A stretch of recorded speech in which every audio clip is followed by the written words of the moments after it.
ആരെങ്കിലും മരണഭീതിയിലായിട്ടാണ് ജീവിക്കുന്നതെങ്കിൽ ഇതാ യേശുക്രിസ്തുവിൻ്റെ വചനം നിങ്ങൾക്കായിട്ട് ഞങ്ങൾ സംസാരിക്കുന്നു. പിതാവ് മരിച്ചവരെ ഉണർത്തി ജീവിക്കുന്നത് പോലെ പുത്രനും താൻ ഇച്ഛിക്കുന്നവരെ ജീവിപ്പിക്കുന്നു. എല്ലാവരും പിതാവിനെ ബഹുമാനിക്കുന്നത് പോലെ പുത്രനെയും ബഹുമാനിക്കേണ്ടതിന് പിതാവ് ആരെയും ന്യായം വിധിക്കാതെ ന്യായവിധിയെല്ലാം പുത്രന് കൊടുത്തിരിക്കുന്നു.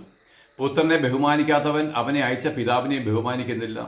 ആമേൻ ആമേൻ, ഞാൻ നിങ്ങളോട് പറയുന്നു, എൻ്റെ വചനം കേട്ട് എന്നെ അയച്ചവനെ വിശ്വസിക്കുന്നവന് നിത്യജീവനുണ്ട്.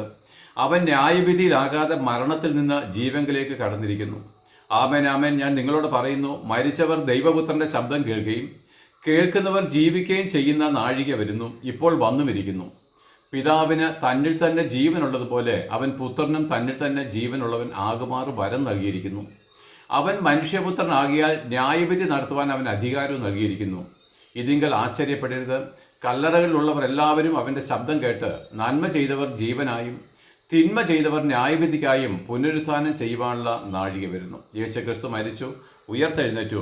തന്നിൽ വിശ്വസിക്കുന്നവരെ മരിച്ചവരിൽ നിന്ന് ഉയർപ്പിക്കുവാൻ ശക്തനായിരിക്കുന്നവൻ ഇന്നും ജീവിക്കുന്നു.